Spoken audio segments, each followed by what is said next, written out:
ఇక్కడ ఎవరైనా రాజకీయం చేసుకోవచ్చు అని అంటూనే ఇక్కడ ఎవరైతే గో బ్యాక్ అంటున్నారో గో బ్యాక్ అనేటువంటి వాళ్ళ యొక్క గొంతులు నలిపేయాలి అనే మాట కూడా వాడారు. అంటే నేను చాలా జాగ్రత్తగా విన్నాను, 1కి 2 సార్లు 3 సార్లు ఇక్కడ ఏ గొంతు పెకిలినా కూడా ఆ గొంతులన్నింటినీ కూడా నలిపేయాలని గట్టిగా మాట్లాడారు. అంటే తెలంగాణ అనేది ఇంకా అవసరం లేదు.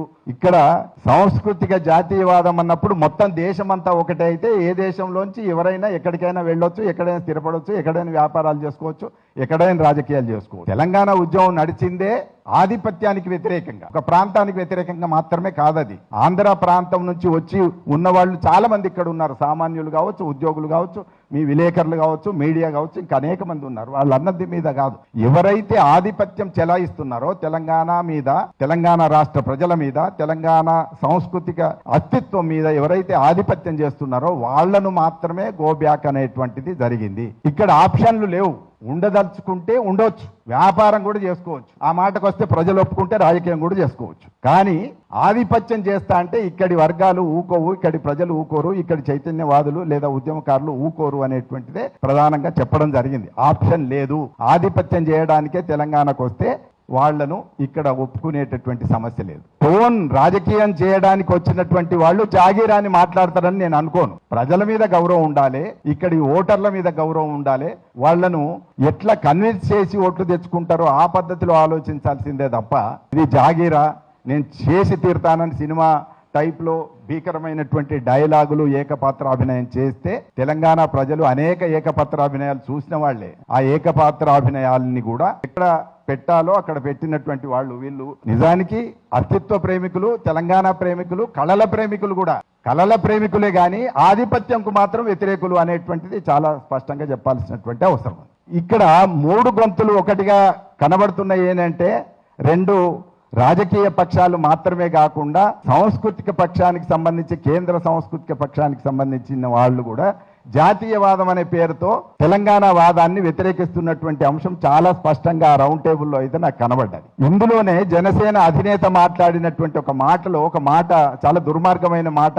తెలంగాణ ఉద్యమం ఉధృతంగా అలలలలుగా ఎగిరిపడ్డప్పుడు కూడా అననటువంటి మాట ఒకటి అన్నాడు, ప్రాంతీయవాదాన్ని మించిన ఉగ్రవాదం లేదు అన్నాడు ఆయన. అంటే ప్రాంతీయవాదాన్ని ఉగ్రవాదంతో పోల్చదలుచుకున్నారు అని అర్థమవుతుంది. ప్రాంతీయవాదాన్ని ఉగ్రవాదంతో పోల్చేటటువంటి పరిస్థితి ఉద్యమం నడిచేటప్పుడు కూడా లేదు. కానీ ఇవాళ ఎందుకు వస్తున్నది అని అంటే ఇవాళ ఇంకా అయిపోయిన తెలంగాణను ఇంకెందుకు బతికిస్తున్నారు అనేటువంటి కోపంలోంచి వస్తున్నది అని నేను అనుకుంటున్నాను. కాబట్టి వాళ్ళ కోపం అంతా ఏంటిదంటే ఇంకా రాష్ట్రం ఏర్పడ్డాక తెలంగాణ ఏంటిది అని చాలా మంది మాట్లాడుతున్నప్పుడు కూడా నేను వింటున్నాను. కానీ రాష్ట్రం ఏర్పడంగానే తెలంగాణ అస్తిత్వం పరిపూర్ణమైనట్టు కాదు, తెలంగాణ హక్కులు పరిపూర్ణంగా సమకూరినట్టు కాదు. రాష్ట్రం ఏర్పడిన తర్వాతనే తెలంగాణ చైతన్యం ఎక్కువ కావాల్సి ఉంది. దాశరథి రంగాచార్య గారు బతికున్న రోజుల్లో ఒక మాట ఎప్పుడు చెప్పేవారు, ఆఖరకు యశోద హాస్పిటల్కు బెడ్ మీద ఉన్నారు అని అంటే చూడడానికి పోతే ఆయన ఒకటే అన్నారు, ఆ చివరి దశలో తెలంగాణ వచ్చిన తొలి దశలో బెడ్ మీద ఉన్నప్పుడు పోతే ఆయన ఒక మాట అన్నారు, తెలంగాణీకరణం జరగాలి కానీ తెలంగాణ రాష్ట్రం రాగానే మీరందరూ కూడా మత్తులో ఉంటే ఏం లాభం లేదని మాట్లాడారు. తెలంగాణీకరణం అంటే రక్తగతం కావాలి తెలంగాణ అనేది అని చెప్పి ఆయన చెప్పాడు. అంటే అంత పెద్దవాళ్ళు, తెలంగాణ భావుకతతో ఉన్నటువంటి వాళ్ళు ఇది కేవలం ఉద్వేగం మాత్రమే అనుకోవద్దు, సెంటిమెంట్ మాత్రమే అనుకోవద్దు. సెంటిమెంట్తో తెచ్చుకున్నారు అని మాట్లాడుతుంటారు.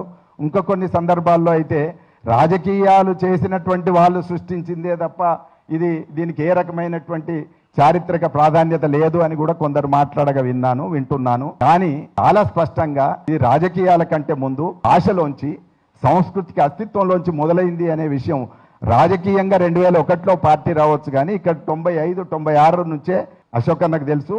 95-96 నుంచే ఇక్కడ సాంస్కృతిక చైతన్యం మొదలైంది, అస్తిత్వ ఉద్యమాలు మొదలైనవి. ఆ అస్తిత్వ ఉద్యమాలు క్రమక్రమంగా పెరిగి పాటలు ముందే వచ్చినాయి, వ్యాసాలు ముందే వచ్చినాయి, పుస్తకాలు ముందే వచ్చినాయి, జర్నలిస్టులు ముందే, రచయితలు ముందే ఆర్గనైజర్లు, కళాకారులు ముందే ఆర్గనైజర్లు, ఇందరు అయిన తర్వాతనే రాజకీయ పక్షం ముందటికి వచ్చింది అనేది ఇది చరిత్ర.